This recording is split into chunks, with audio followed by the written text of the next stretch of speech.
Work show. It is Friday, July 9th, 2021. It's been a very busy day. So we're going to do an update on what's going on in Haiti. And then also we'll talk about on Roland Martin Unfiltered today. One of the things that we covered was the meeting that took place yesterday with legacy civil rights leaders and the Joe Biden and Kamala Harris, Joe Biden and Vice President Kamala Harris. And Roland spoke with two people who were actually in the room. Okay, he spoke with two people who were actually in the room in yesterday's meeting. Okay, Janetta B. Cole and Melanie Campbell. So I'm going to share an excerpt of that interview, and then we discussed it as well, okay, on the panel. So we'll talk some about that. And then I want to, we'll do an update on what's going on in Haiti. We see a new wave of arrests and assassination of President Jovenel Moise. Also early in the day, the story came out. There have been numerous updates throughout the day. I've been following it. There was stories that came out earlier that the Haitian officials say they have asked the U.S. forces to stabilize the country. And we'll talk some about that. Two arrested Americans claim they were just translators in the assassination plot. A Haitian judge says. Colombia confirms that 13 of its former soldiers are among the assassination suspects in Haiti. Two arrested Americans claim Haiti calls on the U.S. to impose sanctions on those involved in the killing. The president's chief bodyguards, President Moise, his chief bodyguards will be called in for questioning next week. So there's a lot going on, a lot of moving parts. So we're going to give you an update on what's going on there. New York Times has some really good updates on this story. There was a piece from Reuters. There was an article from Reuters I was looking at a couple hours ago. This deals with U.S. rebuffs Haiti troops request after president's assassination. So there's so many moving parts here. On yesterday's show, we were joined by Abayomi Ezekwe, who's the editor of the Pan-African Newswire. And we did an hour dealing with what's going on in Haiti and the history of Haiti and things like this, and U.S. involvement in Haiti and the history of the French, et cetera. So be sure to go back and watch the show from Thursday, July 8th. And all these shows are podcasted, archived at the African History Network on Facebook, the African History Network, and my YouTube channel, Michael Imhotep. All right. And then also a feel-good story. Everybody is talking about the 14-year-old cessation Zaila Avant-garde, who won the Scripps Spelling Bee, Scripps National Spelling Bee. She's the first African-American champion. She's 14 years old, but she holds 3 Guinness Book of World Records for dribbling multiple basketballs at the same time. She is a phenom. This sister is bad. All right. This is the epitome of black girl magic. So we're going to talk some about her as well. And I'm going to share an interview that she did on CBS this morning, today also. Now, on the African History Network show, we focus on educating, empowering, and inspiring people of African descent throughout the diaspora and around the world, because right now it's corrects wrong behavior. What you do for yourself, what you do to yourself, and what you allow other people to do to you and get away with is based upon what you think about yourself. What you think about yourself is based upon what you have been taught about yourself. What you've been taught about yourself is based upon everything you've read, heard, and seen about yourself. So when you control the radius of a man or woman's thoughts, you can control the covers of his or her actions, because the mind can't do or teach what it doesn't know. Now, we deal with a number of different topics here on the African History Network show. We deal with current events and history and politics, education, economic empowerment, entrepreneurship, relationships, love, sex, health issues, and much, much more. Sign up for our email newsletter. Text the word Kemet, Kemet, the 22828 to sign up for our email newsletter. Text the word Kemet, K-E-M-E-T, the 22828 to sign up for our email newsletter, or visit our website, AfricanHistoryNetwork.com, AfricanHistoryNetwork.com. My new online course that started up Sunday, July 4th. We have class number 2 on Sunday, July 11th, 2 p.m. to 4 p.m. Eastern Standard Time. Ancient Kemet, the Moors, and the Ma'afa, Understanding the Transatlantic Slave Trade, what they didn't teach you in school. This is a 10-week online course that I teach. We deal with thousands of years of history and what led up to the transatlantic slave trade taking place. So we'll talk some more about that as well. I want to jump into the story dealing with an update on what's going on in Haiti. Okay, so we're going to go to clip 1 here, Ed. This is dealing with we'll go to clip 1 here in just a second. We're going to look at the live updates here from the New York Times for just a minute. I've also been monitoring Reuters, as well as been monitoring Reuters and also Miami Herald as well. So if we look here quickly at the updates from New York Times, we see that Colombia says 13 of its ex-soldiers are among suspects in the assassination of Jovenel Moise. Haitian officials took the extraordinary step of requesting that the United States send in troops to protect the country's infrastructure. Fears grew that the fragile country may descend further into turmoil. So there's a crisis going on right now in Haiti. Colombia confirms that 13 of its former soldiers are among the assassination suspects in Haiti. A clearer picture of the group that Haiti accuses of assassinating President Jovenel Moise emerged on Friday as officials in the Colombian Defense Ministry identified 13 suspects by name and said all were former members of the Colombian military. 2 had been killed, the official said, and the other 11 were in custody. And they said some had traveled to Haiti as early as May. Some had traveled to Haiti as early as May.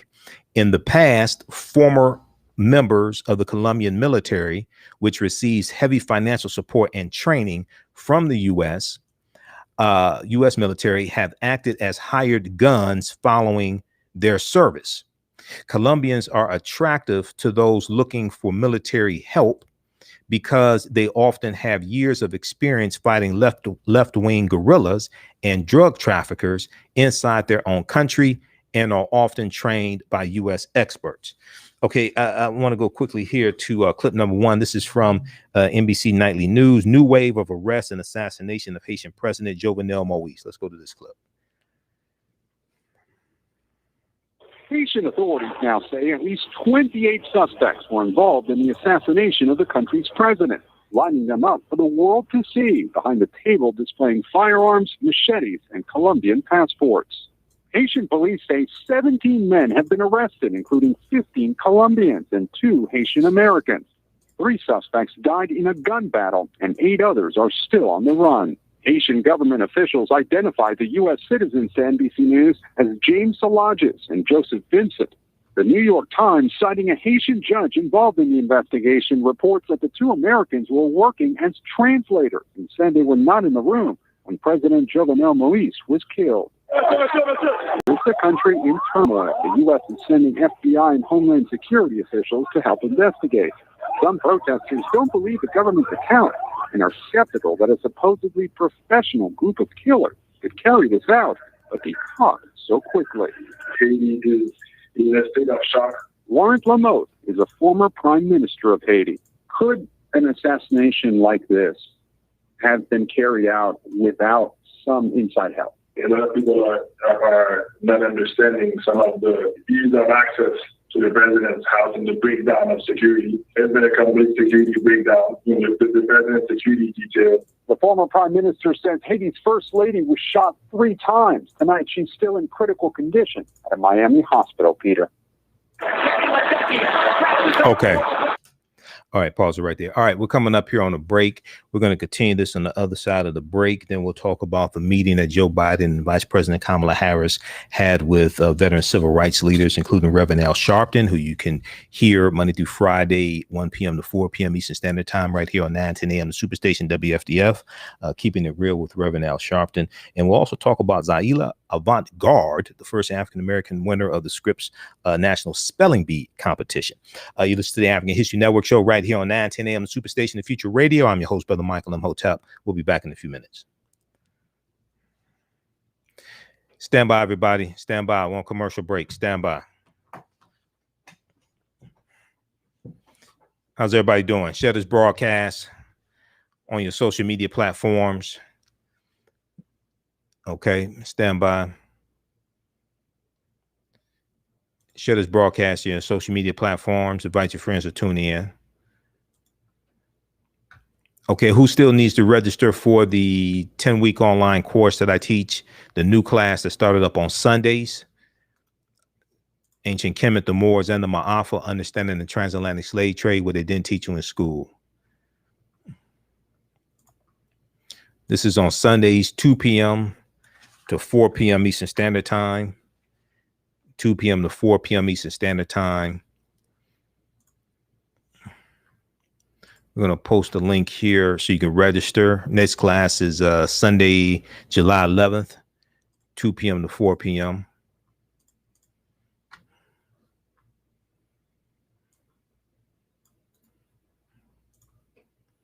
Stand by.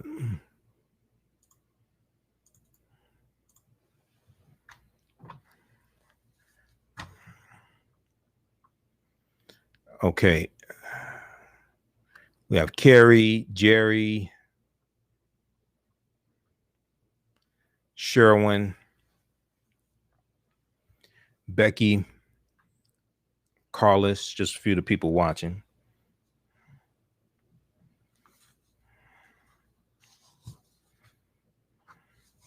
Okay, stand by, everybody.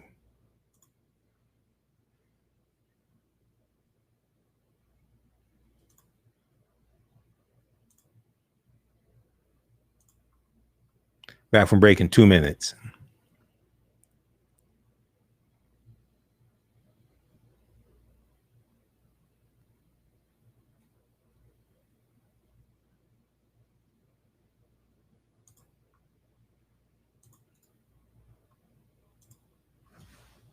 Nine ten, the Superstation, Detroit's only African-American talk radio.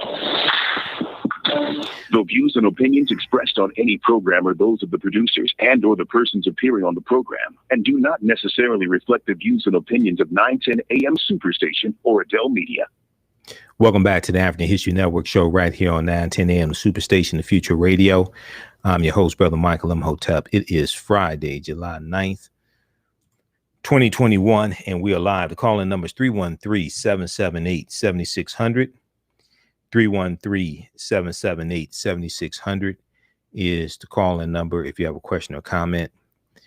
Right before the break, I was doing an update on what's going on in Haiti, the turmoil there, in the political crisis after the assassination of Haitian President Jovenel Moise.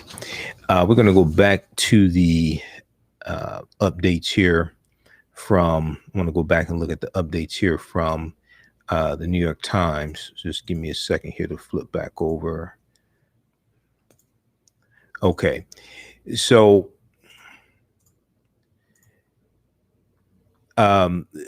we see that the Colombia confirms that 13 of its former soldiers are among the assassination suspects in Haiti. And let me flip back over here on the screen share. Now, Colombian officials condemned the attack and said they were doing everything possible to assist the Haitian government in its search for the truth. On Friday, July 9th, Colombia's defense department said that the president had asked several top Colombian intelligence officials to travel to Haiti to assist with the investigation, including the head of the National Intelligence Office, the head of the Police Intelligence Office, and an offer from the Interpol Central Office in Colombia. Now, I want to also go to the next story here. Haitian officials say they have asked for U.S. forces to stabilize the country. Okay, now this was a story that came out earlier today, and the New York Times reported on this. But the U.S. is basically rebuffing that request. Haitian government officials took the extraordinary step of requesting that the United States send troops to protect Haiti's port, airport, gasoline reserves, and other key infrastructure, as the country has descended into turmoil in the wake of the brazen assassination of President Jovenel Moise early Wednesday morning. Okay, Wednesday, July 7th. Now, Haiti has a history of unwanted American military interventions, but fears have been growing that unrest in the streets and political turmoil after the attack could worsen what is already the country's worst crisis in years. Haiti is plagued by political intrigue, gang violence, a public health crisis driven by the coronavirus pandemic, and difficulties delivering essential international aid. The Haitian Minister of Elections, Matthias Pierre, said the request was made because President Joe Biden and Secretary of State Anthony Blinken had promised to help Haiti. Now, Jen Psaki, White House press secretary, today said the United States would send FBI and Homeland Security officials to Port-au-Prince, the capital of Haiti, quote unquote, as soon as possible. But a senior Biden administration official said there was no plans to provide U.S. military assistance at this time. Okay, a senior Biden administration official said there were no plans to provide U.S. military assistance at this time. Now, Haitian authorities have said the assassination involved foreign forces, and the police have identified more than 24 people involved in the assassination of President Moise, including 18 Colombians and 2 Americans of Haitian descent who have been arrested. 5 others are still on the run. Now, Colombia's president asked several of the country's top intelligence officials and an officer from Interpol's central office in Colombia to travel to Haiti to assist with the investigation, Colombia's Defense Department said on Friday. Now, Matthias Pierre, the Haitian Minister of Elections, said the country had already been facing a large problem with, quote unquote, urban terrorists who might use the opportunity to attack key infrastructure in the country while the police are focused on their manhunt. He said the group that financed the mercenaries want to create chaos in the country. Attacking the gas reserves and airport might be part of the plan. Okay, now the next story here, let's see. Okay, I'm looking at the updates here.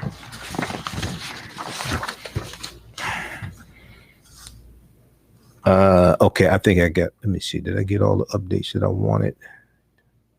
Okay, yeah, I got all the updates that I wanted for now. Okay, we'll continue this our discussion of this coverage on Sunday, on our Sunday show. We have 2 hours on our Sunday show. And let me see if we can, I want to pull up the article from Reuters as well quickly here. And once again, the calling number is 313-778-7600 is the calling number if you have a quick question or comment. Reuters reported today, and I posted this on my personal page. We'll share it on my Facebook fan page, the African History Network also. Reuters has a story, U.S. rebuffs Haiti troops' request after president's assassination. Now, when I had Abayomi Ezekwe on, who's the editor of the Pan-African News Wire, and a lot of people have been watching that interview, and we have it re-airing on our Facebook, on our social media platforms. So be sure to follow me on my Facebook fan page, The African History Network, The African History Network, and my YouTube channel, Michael Imhotep, IMHOTEP, because I rebroadcast these shows throughout the day. The United States on Friday rebuffed Haiti's request for troops to help secure key infrastructure after the assassination of President Jovenel Moise by suspected foreign mercenaries, even as it pledged to help with investigation, even as the U.S. pledged to help with the investigation. Okay. Now, the killing of President Moise by a squad of gunmen in the early hours on Wednesday, July 7th, around 1 a.m. At his home in Port-au-Prince pitched Haiti deeper into a political crisis, which may worsen growing hunger, gang violence, and a COVID-19 breakout. Let's see here. Okay. Read the rest of this article here also from Reuters. Okay, Reuters.com. U.S. rebuffs Haiti troops' request after president's assassination. And when I spoke with Abayomi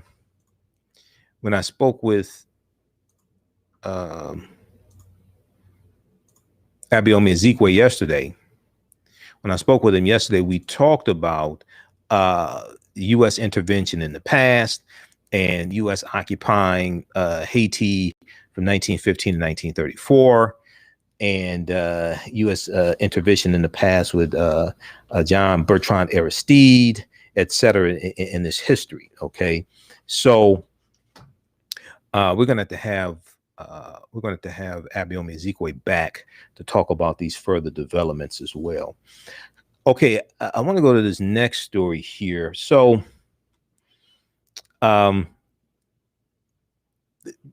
you probably saw a press conference that took place on Thursday, July 8th, with civil rights leaders, Reverend Al Sharpton, Mark Muriel of the National Urban League, Reverend Al Sharpton of the National Action Network, Sherilyn Eiffel, NAACP Legal Defense Fund, Melanie Campbell.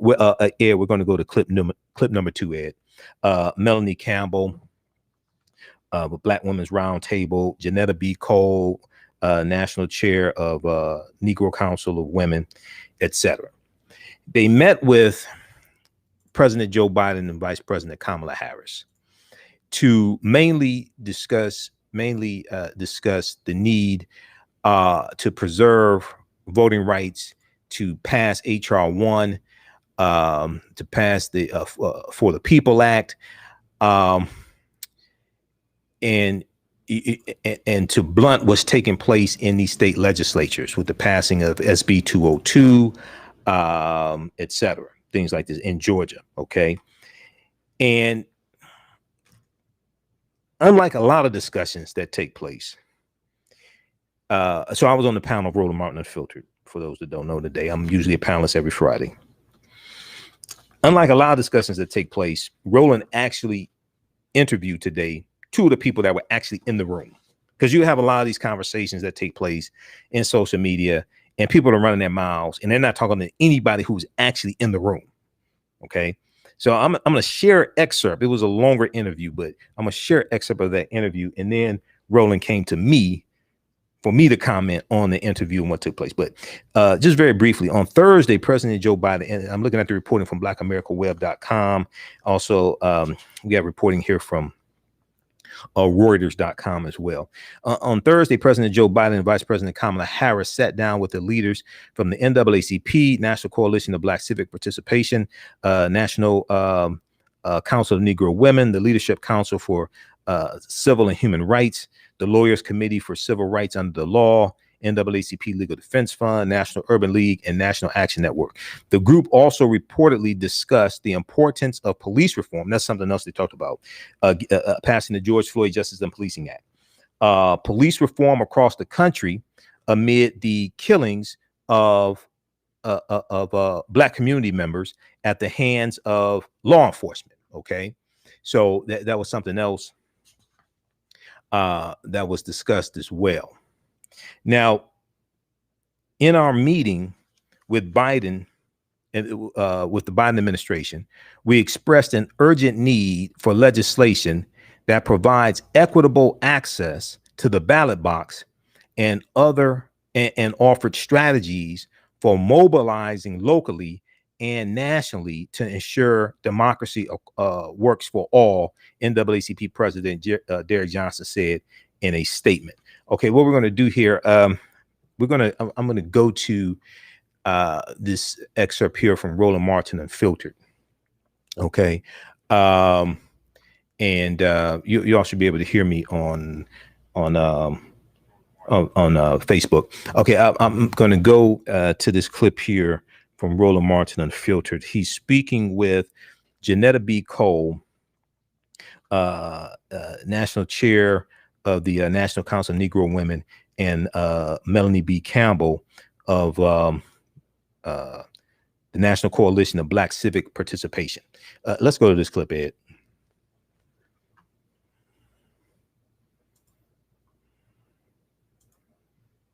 Historically, it will hurt them, but unfortunately, it will hurt us more. But the issue here, Dr. Cole, is simple. There are two senators who've made it clear that they are not going to end the filibuster. And so the question is pressure, is it going to be targeting Sinema and Joe Manchin, Kristen Sinema of Arizona, Joe Manchin of West Virginia? I mean, the arguments that Melanie laid out, we have heard, numerous people have said it. The reality is this here. There are two Democratic senators who are refusing to end the filibuster. That's why the For the People Act, the Voting Rights Act, has not been passed. All of that hoopla about Joe Manchin having a Voting Rights Act compromise, that died when they couldn't break the filibuster. He keeps hollering bipartisanship. She keeps saying bipartisanship. They can't find 10 Republicans. So, all right, what now? You're so right. Let's just use simple arithmetic. We don't even have to call it mathematics. We need every Democrat. I need every to stand up and speak out and vote in the interest of the people. We know that historically, this filibuster has been used to stop issues being passed, acts being passed that are in the interest of the people. And so I'm not going to sit here, Brother Professor Roland, and act as if this is just a little challenge.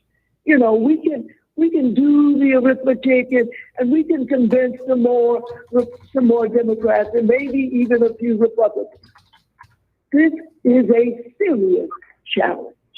And one of the things that I like so much about our time yesterday with the president and the vice president of our country is that they had a spirit of realism, not optimism. Because when you do the simple math, it's hard to call it optimism. But realism says that there are still ways that we can get legislative action. Because if we can't, we have to ask, what happened to our democracy? The only final comment. I would say, Rose, one of the things that we continue to speak out about is reforming the filibuster. That we put that out there, and that's part of the message too. I mean, and it's not about. I don't know that we can convince 10 Republicans. First of all, the answer is no. Okay, I'm sorry. The answer is no. That's fine. But I can tell you this, brother, you know it. We're not going to sit on the sidelines. We got to keep pushing and fighting. It's like that's the bottom line. But on the fight, get y'all press President Biden to put more pressure on Sinema and Manchin. Okay, of course we did, Roland. Anybody that needs to be put pressure on, whether it's Democrat or Republican, we get that, right? So as I stated in the beginning, we put it out there. We told him they need to use the bully pulpit. He is the head of the Democratic Party, so those two people are Democrats. So put the pressure on your friends and your foes. But also, I don't think we can just do it through the normal process of just sausage making, which is why it's important that we all do what we can to push and get the people. We need a movement about this. We need a real movement that will take place in this country, because at the end of the day, whatever we do, we won't get anything. We can get something short term if we're able to get some other kind of legislation passed. But if we don't have the ability in 2022 to pick the candidates of choice, we are in trouble for a decade and longer, because some of us have lived long enough to know that, right? So we know it's an uphill battle, and that's why it's like we need all hands on deck, and we got to support each other, and we got to raise the hell that needs to be raised with our friends and our foes. I'm going to be Cole, Norman Campbell. We sure appreciate it. Thanks a lot. Thank you, Roland. All right, now watch this. Here's the deal. I need to see Biden putting pressure on Sinema and Manchin. He's not. When he spoke in Tulsa, he said 2 senators. He wouldn't even name them. We knew he was talking about, but he wouldn't name them. And so here's the dilemma that the legacy civil rights organizations are going to have, and Cliff and Latasha of Black Voice Matter have talked about it. You're going to come back to black folks and ask for more? What argument can be made that you got control of the House, you got control of the Senate, you control the White House, and you still can't get a voting bill passed? Roland, I'm going to try to be as respectful as I can.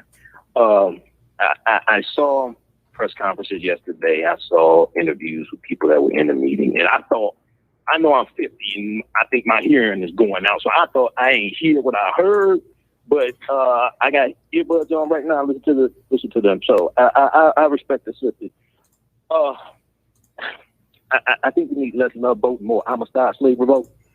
First of all, I ain't hear anything about putting pressure on pause it right there for a minute, Ed. Okay, in case you missed what I said, okay. I said I think we need less love vote and more Amistad slave revolt. Those are both ships, but the outcome are 2 entirely different outcomes. We need less love vote and more Amistad slave revolt. Okay, go back to the clip, Ed.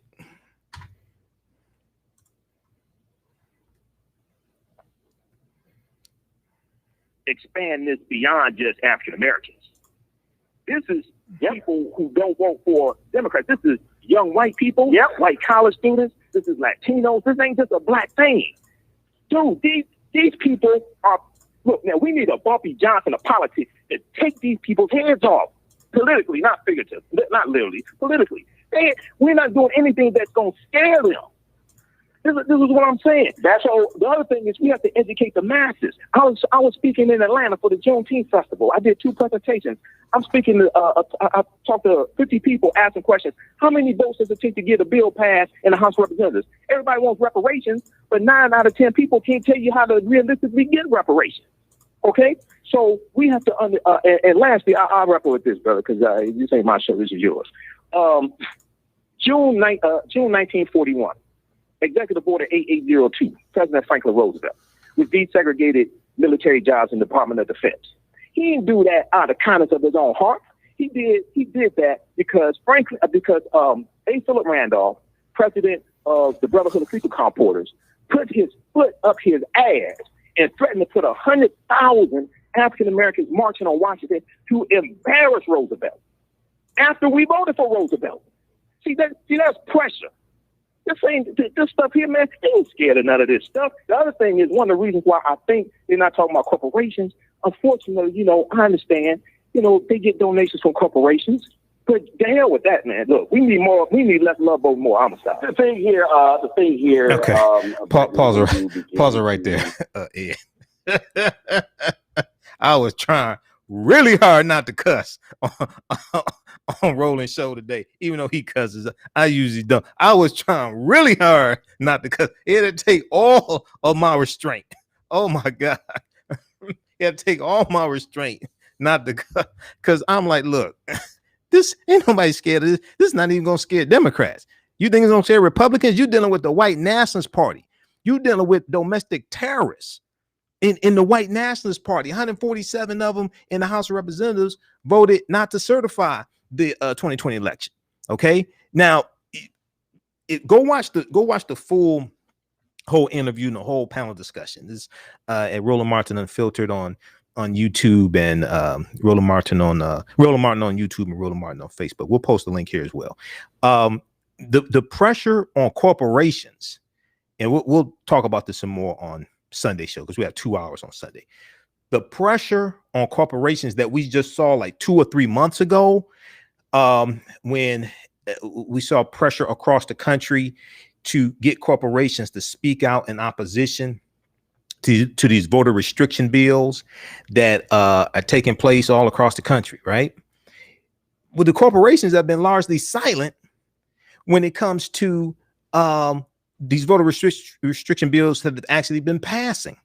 Okay. And then what's going on in Texas and with the Texas state legislature and the Republicans trying to pass the voter restriction bill in Texas.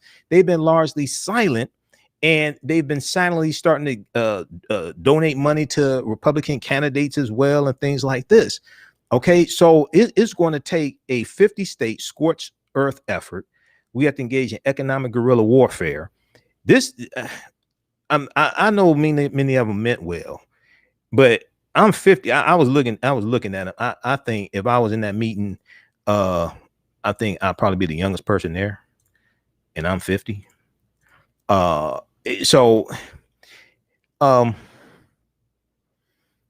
we need less love vote, more Amistad revolt, more Amistad slave revolt. Okay, this is all I'm saying. I know that. How should I put this? The two Democrats that are obstructionists are Joe Manchin of West Virginia, Senator Joe Manchin of West Virginia, and Kristen Sinema of Arizona. These are the two obstructionists. Now, HR 1, the For the People Act, and the John Lewis Voting Rights Act, they both already passed the House of Representatives. They already passed the House. Democrats in the House did their job. You got two obstructionist senators, Democrats, in the Senate. No Republicans are going to vote for these bills in the Senate, period. So Joe Manchin has these grand illusions of white unity. That's basically what it is. He has these grand illusions of white unity. It's not African-American unity, because there's only 3 black people in the entire U.S. Well, 2.5. It's 2.5 black people in the entire U.S. Senate. Why do I say 2.5? Because Senator Tim Scott, half the time, he doesn't act like it. And Senator Tim Scott ain't voting for none of this stuff. Black Tea Party Republican from South Carolina, he's not. Now he'll vote for the George Floyd Justice and Policing Act, depending upon what they come to agreement on, because he's negotiating that on behalf of Republicans. Okay, he'll vote for that. He did not vote for the $1.9 trillion American Rescue Plan, even though there's $4 billion in loan and debt loan forgiveness that's going to help black farmers in South Carolina and other farmers in South Carolina, other farmers of color. He didn't vote for that. When it came time to so when you listen to the full interview, I'm not sure if Roland talked about it in that clip I just shared for the sake of time, but in that full interview he did with Janetta B. Cole and Melanie Campbell, he talked about Joe Manchin saying that he thinks 7 Republicans would vote for the People Act. Okay, dealing with voting rights in the Senate. Okay, when it came time to vote on proceeding to a debate on the For the People Act that just happened 2 or 3 weeks ago. Okay, I want people to really understand what I'm saying. The vote that took place 2 or 3 weeks ago, where no Republicans voted for it, after Joe Manchin said he thought he could get 7 to vote for it, but you need 10. 7 is not 10. 0 Republicans voted for it. It was not a vote on the actual bill. It was just a vote to proceed to a Senate floor debate on the bill. No Republican in the Senate. There are 50 Republicans in the Senate. None of them voted to even have a debate on the For the People Act. So they're trying. So Kristen Sinema, who really makes dumb blondes look like Rhodes Scholars, as dumb as she is. I mean, oh my God, come on. She has no understanding of the history of the filibuster. This is what happens when you get dumbasses in especially in the Senate. They can be more neutralized in the House of Representatives because there's 435 members in the House of Representatives. You got 100 in the Senate, and you need 60 votes to get most bills passed in the Senate. So tremendous pressure has to be put on Manchin, especially in West Virginia. This is why what Reverend William Barber III is doing in West Virginia is so important. And the massive protest they have from people who live in West Virginia. Same thing has to happen in Arizona, but it has to be a massive uprising all across the country because Republicans are focused on taking back the House of Representatives in 2022 midterm election. They're focused on taking back the Senate and shutting all this stuff down. Then we won't be able to get any of these bills passed. You can kiss reparations, go by then. In the Republic, look, go look at HR 40, go to congress.gov and look at HR 40. Look at, you have 190 sponsors, 190 co-sponsors, 190 members of the House of Representatives have signed on to, they've signed on to vote for and support HR 40. That's sponsored by Sheila Jackson Lee, Democrat from Texas. No Republicans have signed on to HR 40 in the House of Representatives. No Republicans support HR 40.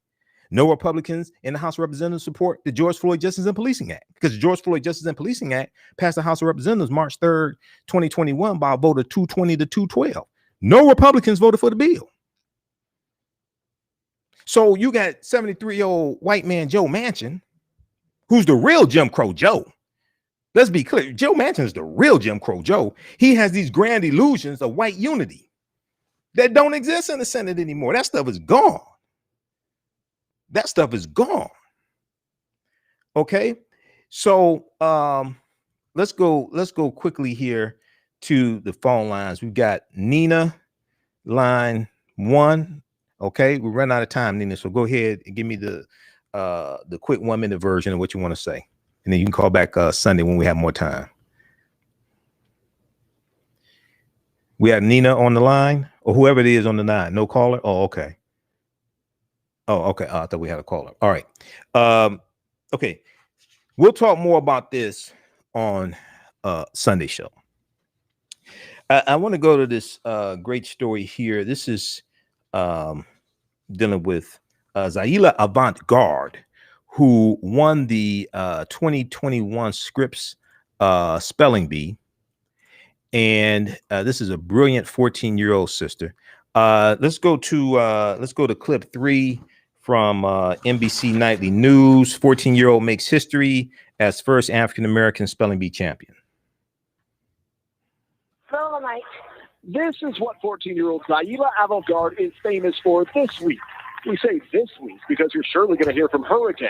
Zaila just became the first ever African-American champion of the Scripps National Spelling Bee. The winning word, Maria. I just like to say like the English name Murray, which should be the name of a comedian. Bill Murray made the spelling bee. actually a type of tree? N-U-R-R-A-Y-A. That is correct. Perhaps fittingly, her next step may be on the hardwood. You see, Zaila says for her, spelling is just an hors d'oeuvre. Basketball's her main dish, with 3 Guinness World Records to her name, from dribbling to juggling. So what do you even call that? And it's good to have goals. Zaila sharing those this morning on Today. Yeah, going to Haiti to play basketball and then maybe going to WNBA or overseas or something before I start going to my next thing of like working at NASA or something like that. Or being a basketball coach. About that last name, her dad changed it to Avant-garde in honor of jazz musician John Coltrane. His daughter now on the fast train to SUCCESS. Okay. Okay. Great story there. We're running out of time here. We're going to continue for those watching on Facebook and YouTube. Keep watching. We're going to keep going for a few more minutes. This is a brilliant sister. She holds 3 Guinness Book of World Records for dribbling multiple balls at a time. And she's in a commercial with Steph Curry, NBA great Steph Curry also. And she wants to go to Harvard University. Hopefully she'll choose a HBCU. She wants to go to Harvard University, and she wants to also play in the WNBA or also and possibly work at NASA as well. Okay. She's 14 years old. Now, what's interesting is that she just started competitive spelling at the age of 12, 2 years ago. She's 14. She just started competitive spelling at the age of 12. All right. She said basketball. She said, I'm not playing it. I'm really trying to go somewhere with it. Basketball is what I do. So those watching, keep watching. We're going to keep going for a few more minutes. We're out of time here on 910 AM Superstation WFDF. We'll be back Sunday. Remember, right now it's correct wrong behavior. It's not over till we win. Wakanda forever. And we'll talk to you later. Peace. All right, stand by, everybody. Let's keep going here. Also, if you like this type of information, you can support the African History Network, $ the AHN Show through Cash App, $ the AHN Show through Cash App, and then also through PayPal, paypal.me /the AHN Show, paypal.me /the AHN Show. We're here 6 days a week. This helps us keep doing the research, stay on the air, keep broadcasting, pay some of the bills, etc. So we're going to post a link here, and then be sure to register for the online course that I teach on Sundays. We have a new class that started up Sunday, July 4th. Okay. So it meets 10 consecutive Sundays, ancient Kemet, the Moors, and the Ma'afa, understanding the transatlantic slave trade, what they didn't teach you in school. We deal with thousands of years of history and what led up to the transatlantic slave trade taking place. And I do a PowerPoint presentation. We have book references, articles, video clips, guest speakers. We do the class live. All the sessions are recorded. Okay. All the sessions are recorded. So when you register for the class, you can watch the archived content, and you still have access to the course even after the course is over with. Okay. So this class meets Sundays, 2 p.m. to 4 p.m. Eastern Standard Time. And if you go to our website, AfricanHistoryNetwork.com, scroll down the homepage, you'll see information for the radio show. Right here, you see the information for the online course. Click right here to register here. It takes you to the next page. And click on enroll. Okay, the class is regularly $130, on sale $80. As soon as you register, you can start watching class number 1. Then also, you will also get, we'll also enroll you in the Saturday class that's wrapping up. We have one or two more sessions of the Saturday class dealing with the same course content. And you can watch classes 1 through 9 of the Saturday class that is archived also. That includes the interview I did with Dr. David Imhotep, author of the book, The First Americans Were Africans, Documented Evidence. He spoke to my class on June 12th. Dr. David Imhotep, The First Americans Were Africans, Documented Evidence. And then also archaeologist Nubia Wartford spoke to my class as well. And she dealt with the origins of ancient Kush and the African queens of antiquity. Okay. But when we deal with the transatlantic slave trade, we can't start in slavery. We have to go back thousands of years and deal with ancient Africa, ancient Egypt, ancient Kemet, Nubia, Ethiopia, deal with Ghana, Songhai, Mali, deal with the 800-year occupation of Europe by the Africans known as the Moors. We're going to take the teachings from ancient Kemet, ancient Egypt into Europe. And these teachings are going to bring Europe out of the Dark Ages as well. And we're going to see what leads up to the transatlantic slave trade taking place. Okay, so this is a 10-week online course that I teach. You can watch from around the world. You can use this information with your children also. I would say the subject matter is PG-13. And we have the information right out of our website, AfricanHistoryNetwork.com. You can register there and also have the link here as well. Okay. All right. So we'll see you in class on Sunday. I want to go to this. I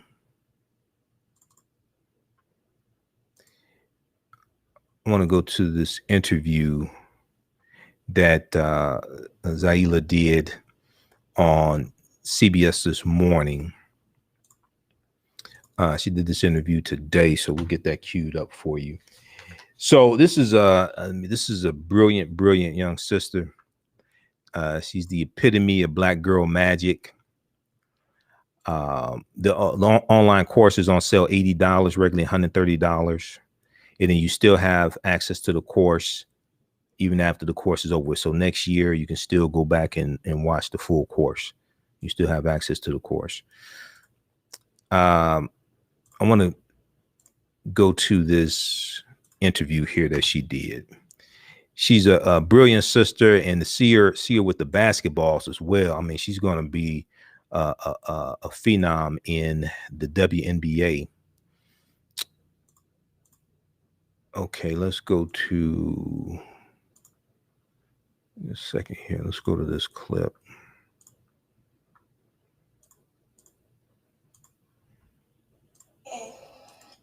All right.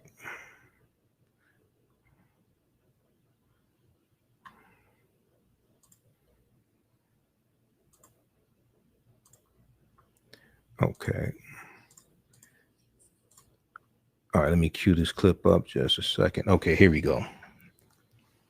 My talk at the table is about a truly remarkable young lady. Zaila Avant-garde of New Orleans is the champion. CHAMPION. I don't even have to look at the prompter. Yeah, I don't even have to look at the prompter of the 2021 Scripps National Spelling Bee. Take a look at the moment she won. Maria. Does this word contain like the English name Murray, which could be the name of a comedian, or just an English name in general? I don't see that here. Bill Murray made the spelling bee. Maria. MURRAYA. That is correct. Avant-garde is the first African-American winner in the competition's 96-year history, and First Lady Dr. Jill Biden was there to witness it. Spelling isn't Avant-garde's only talent, guys. The 14-year-old is a basketball prodigy. She is one of the top 8th grade basketball prospects in the country. Look at that. I know. And wait, there's more. She holds 3 Guinness World Records for her dribbling skills. And guess what? She's joining us now. Awesome. Good morning and congratulations. Thank you. So let me ask you, Zaila. So you hope to attend Harvard. You want to play in the WNBA. You want to maybe coach one day in the NBA. And that's if you don't go to work for NASA. So you have all of these hopes and aspirations. Winning the spelling bee, what did that feel like? It felt like really good. It's like a kind of like a dream come true because I've been working towards that goal for like 2 years. And so to finally have it, it's like the best possible outcome because it couldn't have gone any better. And I got to make a joke on my winning word. You did indeed. And, you know, we saw you celebrate when you won, but how'd you celebrate afterwards? So the first, generally, it probably would have taken, it kind of took restraints to hold me down for a while, but then I had to chase my baby brother around. He tried to break the car window with a rock. And so I spent a lot of time in the parking lot chasing my baby brother. I was chasing him around, trying to stop him from kicking a soccer ball everywhere. Were you successful? I kind of was a little less energetic after that. Just a typical 14-year-old. Well, consider it a tie. Yeah, it was a tie. But generally now I'm feeling really great, and I plan on having lots of fun. Well, you had a lot of fun on stage. You did a little twirl. You want to do a twirl for us this morning? I think I put her on the spot.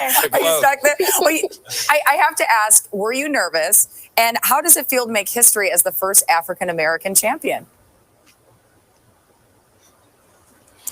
First off, I wasn't nervous, and it felt really great to be the first African-American champion because it's just almost 100 years of no African-Americans. It's not too surprising or anything, but it's still kind of sad and stuff for there not to be any African-American winners, but it feels good.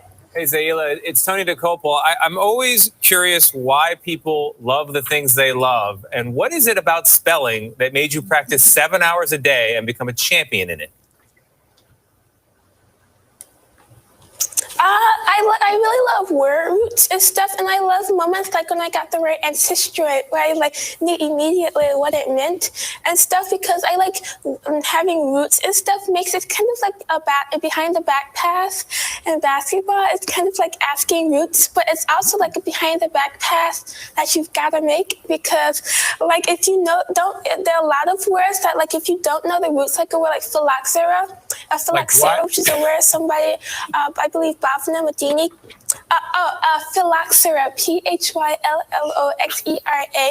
I believe Bhavna Medini got that word, and like it sounds really difficult, but if you like study and know the roots, and it's really easy. So just knowing roots is really helpful in spelling, and I love that part of it. Well, we appreciate you being on, even though I misspelled ludicrous on air the other day. Tony needs to go to spelling. Jamie, please take the break. Zaila Avant-garde, thank you so much. I cannot wait to see what you do in life. Okay. All right. So that was from CBS this morning from Friday, July 9th, 2021. BlackAmericaWeb.com has a really good article also dealing with Zaila Avant-garde. So her father gave her the last name Avant-garde in honor of John Coltrane, okay, the jazz musician John Coltrane. I want to try to pull up this article here from BlackAmericaWeb.com. African American Spelling Bee champ makes history with flair. Now I posted this article also on our fan page, The African History Network, The African History Network, and my YouTube channel, Michael Imhotep, IMHOTEP. Now, we all remember the movie Aquila and the Bee, right? Aquila and the Bee, starring Keke Palmer. Keke Palmer tweeted, and I'm going to pull this up here. Keke Palmer tweeted today that Zaila is the real Aquila and the Bee. And we remember that movie was about a spelling bee competition that Aquila was in. I think that was Keke Palmer's first movie. I know it was one of her first movies. We look at Blavity has an article about this, and it has the tweet in here also. We're going to go to that quickly. Let me pull that up here. But this is a brilliant sister. And we talked about this on Roland Martin Unfiltered today. And I said that all of our children are geniuses. All of our children have that potential that she has. They just need the right teachers and the right coaches and love, etc., to bring that out of them. So Keke Palmer praises Zaila Avant-garde as the real Aquila, if we go to this tweet here, Keke Palmer tweeted, Louisiana teen becomes the first African-American contestant to win the National Spelling Bee. She tweeted the article. And Keke Palmer wrote, the real Aquila, you guys. Yeah, let me see if we can go to the actual tweet. Well, it was on Instagram. Okay, let's go this here. We'll pull up my Instagram account and look at this. Just 1 second. Okay. Louisiana teen becomes the first African-American contestant to win National Spelling Bee. So Keke Palmer tweeted, she posted this article here. She did this post on Instagram. And she said, the real life Aquila, you guys, I'm so happy in my heart. A couple of weeks ago, I sent in a video encouraging all of the contestants. And for this to happen just feels so spiritual. I am so happy. Major love to Doug Atkinson that allowed me to act a dream. And thank God for letting me live to see it come to fruition. Okay. Our deepest fear is not that we are inadequate. Y'all know the rest. Okay. That's from Aquila and the Bee. So great story here. I want to go to there's an article from Black America Web. I'm going to try to pull that up quickly before we get out of here. I posted it on our Facebook fan page, The African History Network, and my YouTube channel, Michael Imhotep, also. So let's look at this. They talked about some history. I think this was the one it dealt with some history in here, but it also talked about the fact that Zaila knew that if she won, she would be the first African-American to win the competition. All right. We got that. So let's close this out. So she won spelling the word Murray, M-U-R-R-A-Y, and is a type of tropical Asiatic and Australian tree. And we have this right here. Let me see. Is that second paragraph? Yeah, right here, Murray. Okay. But some very important history here. Zaila knew she would be the first African-American winner of the Bee. She knew Black kids around the country were watching Thursday night's ESPN2 telecast, waiting to be inspired and hoping to follow in the footsteps of someone who looked like them. She even thought of Magnolia Cox, C-O-X. And in one of the interviews that she did, I think it was the one with ABC News, because I watched a few interviews that she did. She talked about Magnolia Cox in that interviews. Magnolia Cox was an African-American female who in 1936 became the first African-American finalist at the Spelling Bee, and was not allowed to stay in the same hotel as the rest of the spellers because of segregation, Jim Crow laws in 1936. But Zaila never let the moment become too big for her. And when she heard what turned out to be the winning word, Murray, she beamed with confidence. It was over. Okay. So she's only been spelling competitively since the age of 12. Okay.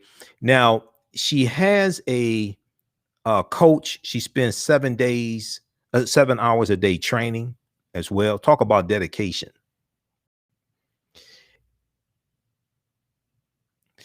So many of the top Scripps spellers start competing as young as kindergarten.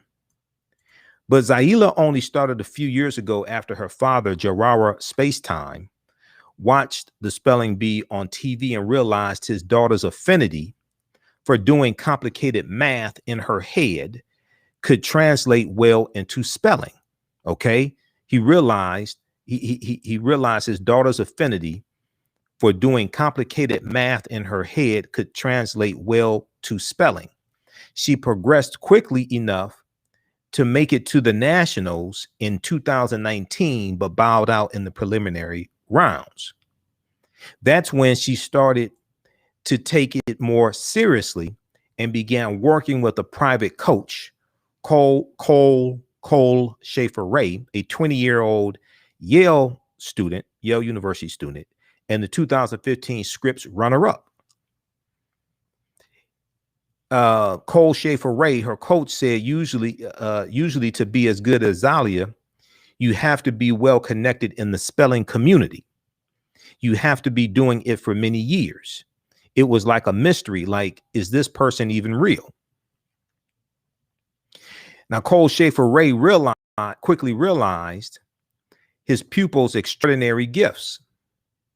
He said she really just had a much different approach than any speller I've ever seen.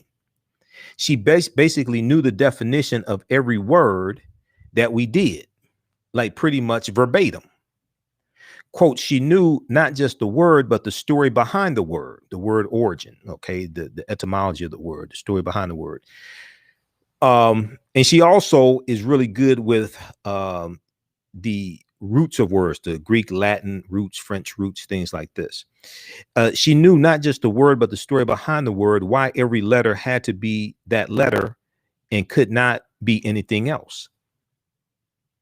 Sometimes she knew more than she let on. Part of her strategy, she said, was to ask about roots that were not part of the word she was given, just to eliminate them from consideration. Only one word gave her trouble, nepeta, which is a genus of mints, or a type of mints, and NEPETA. And she jumped even higher when she got that one right than she did when she took the trophy. She talked about nepeta in the interview with ABC News, I think. I also watched the interview she did with the Black News Channel today as well. So I think it was actually the interview with the Black News Channel. She talked about nepeta, but she said, I've always struggled with that word. Okay. She said, I've heard it a lot of times. She said, I've heard it a lot of times. I don't know. There's just some words. For a speller, I just get them and I can't get them right. I even knew it was a genus of plants. I know what you are and I can't get you. Now, her dad gave her the last name Avant-garde in tribute to jazz musician John Coltrane.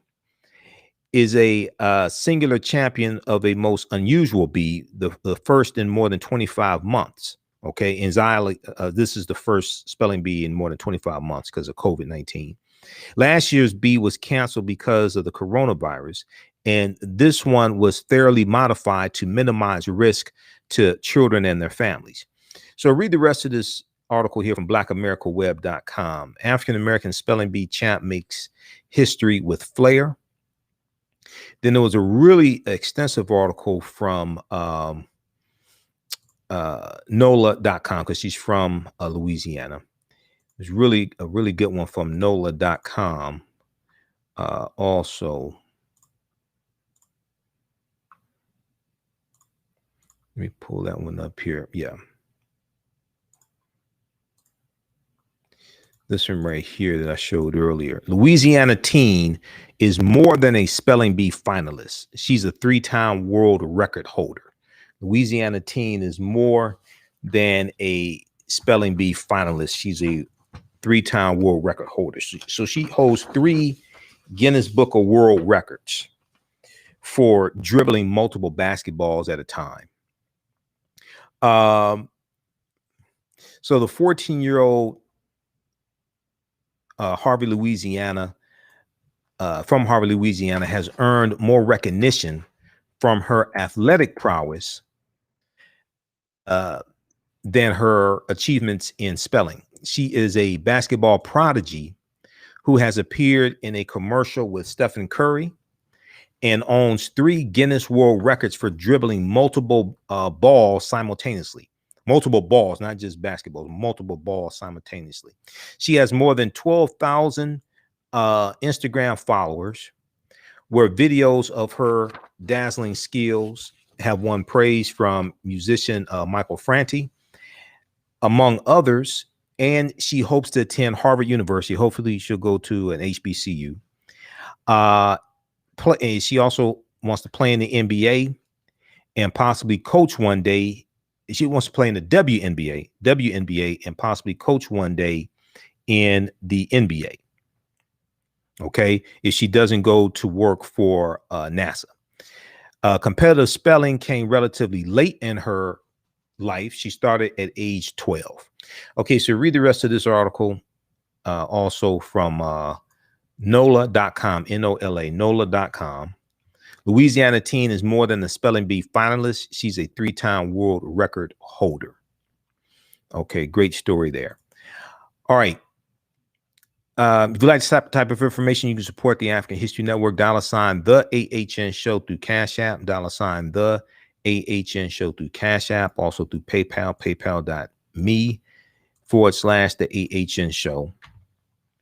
This helps us keep doing the research and stay on the air, keep broadcasting, pay some of the bills, etc. We're here 6 days a week, Monday through Friday, and then Sundays we're here 2 hours, 9 p.m. to 11 p.m. on Sundays.